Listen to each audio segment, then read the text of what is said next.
right, guys, we're going to get started real quick, and in this video we'll be breaking down a trade I did call in the chat for a sell. This is for 8% gain potential. We're gonna start with prior market terminal. Actually, we're gonna start with fundamentals, right? So English Central Bank to hike another 25 BPS, which that would be positive news for the euro, which would made the Swiss franc fall to the euro, right? That's why that is fundamentally. English Central Bank is widely expected to raise interest rates for the ninth time in a row today.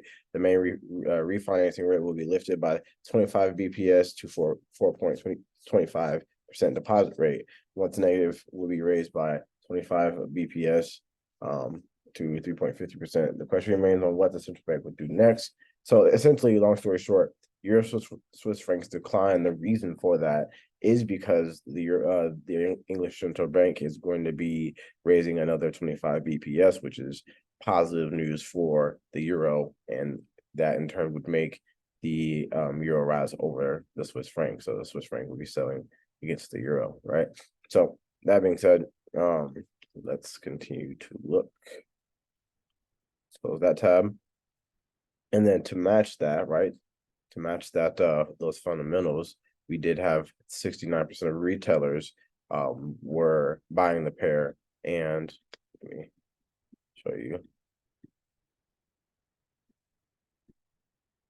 Currently, you have institutions that positive on the euro. You can see that the zero and anything below zero would be the negatives, right? You can see how it's structured, but instead we are all the way up here and they're positive 3.4 lots on the euro, but on the Swiss franc, they're negative 2.9. You can see where this is negative right here. Here's the zero middle ground, and anything below that would be negative. So they have negative 2.91 lots. No predicted candles, and you can see that seasonality currently for the time it's also bearish. New sentiment overall is also negative. So that being said, I looked at the Euro Swiss franc from a daily time frame, and essentially I saw, the weekly perspective. What I saw was I did see that price came down and they swept at this low right here in the weekly recently in the last couple of weeks. So I expected some type of pullback or bullish candle on the weekly, but still overall bearish. And then I dropped down to the daily from there, and I noticed that there was a daily order block right here. You can see daily order block right here. This was the last up candle, right, before the drop. Price dropped all the way down, and also broke structure right here. This would be a daily structure break. I didn't draw it on the daily, but this was the last structure break that happened, was on this bullish candle wicks low. And if you can't see that, a better look. That bullish candle is wicks low. So that being said, I dropped down to the 4H for my entry and kind of fine-tuned.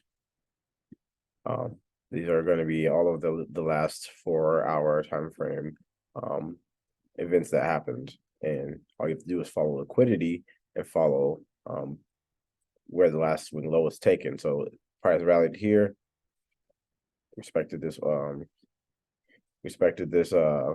kind of order block right here. I can draw that in real quick. So after price, oh come on.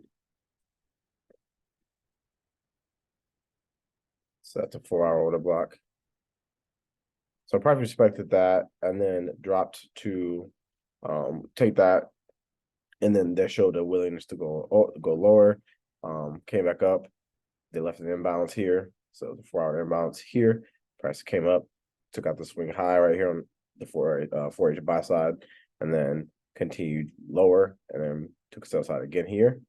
And then price once again respected in order for it to break lower. It kept continuously making a swing low, respected the order block here, dropped down, and then took out that major swing low right here, which would have been right here, this one right here. If you cannot see that, by the way, it's that swing low where the wick was. You can see that I have my 4H sell side liquidity on the wick. So that was this major swing low that it took, and it started to drop into a discount, right? And then price came back up again, price respected this order block right here on the 4H, and this is all inside of the daily order block that I drew in.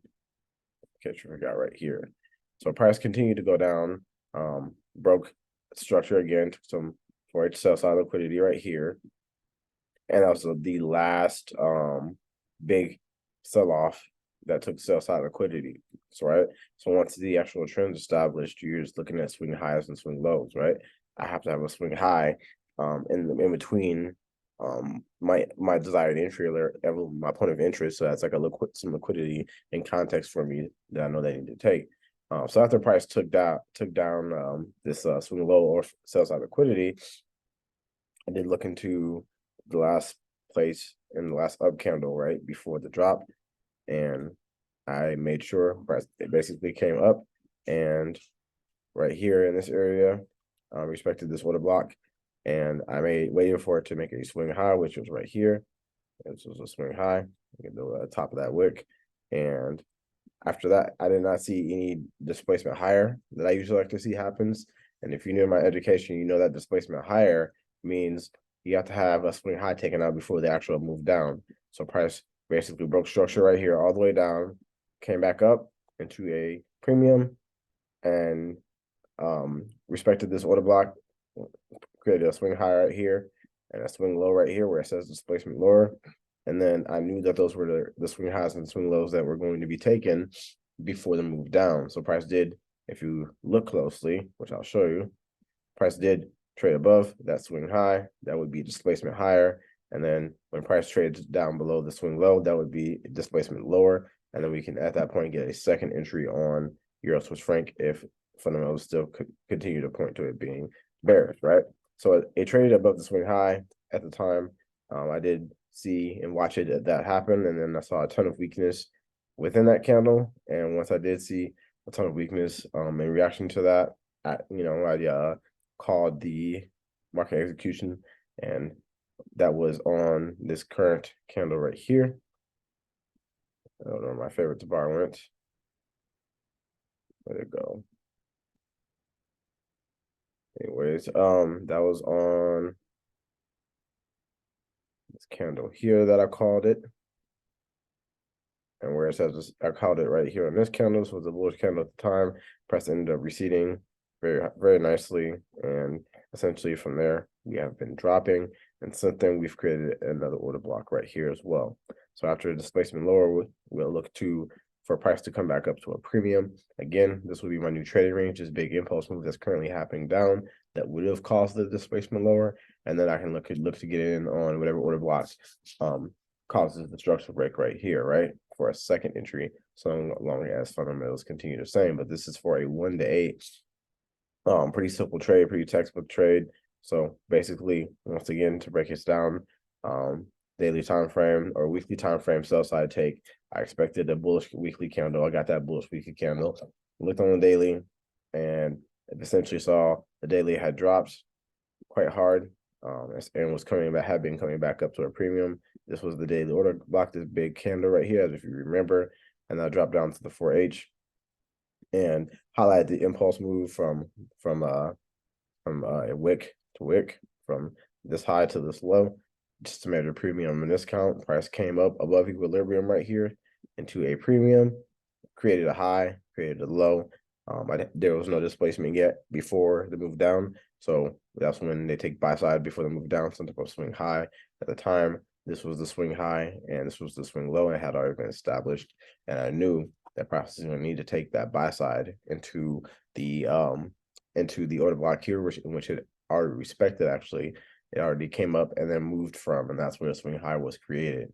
So once I saw price coming up, and there was also a possibility in my mind that this was going to be a choice as well. So I waited for price to actually, show extreme weakness after taking out the swing high. And plus we had the swing high created immediately that respected this order block. So that's why I was thinking this wouldn't come up this high, because it had already respected this order block right here as well, and then broke structure again, showing a willingness to go lower. So directly above was this liquidity, the displacement higher, and I knew price was going to poke above that, and the sell was going to happen from there. So that's pretty much it. And then my target is based on for a sell side liquidity right here on this swing low for a 1 to 8. And so far, we have a sniper entry to go deep into profit for Euro Swiss franc and the fundamentals, right? So that's Euro Swiss franc breakdown. If you learned something from this trade breakdown, go ahead and drop a like, drop a comment. Let me subscribe. Let me know what else you need, and comment down below what else you are going to need for that would help you with your trading. And check out the community tab. We post things all over the time, value, everything else. And I'll see you guys on the next video.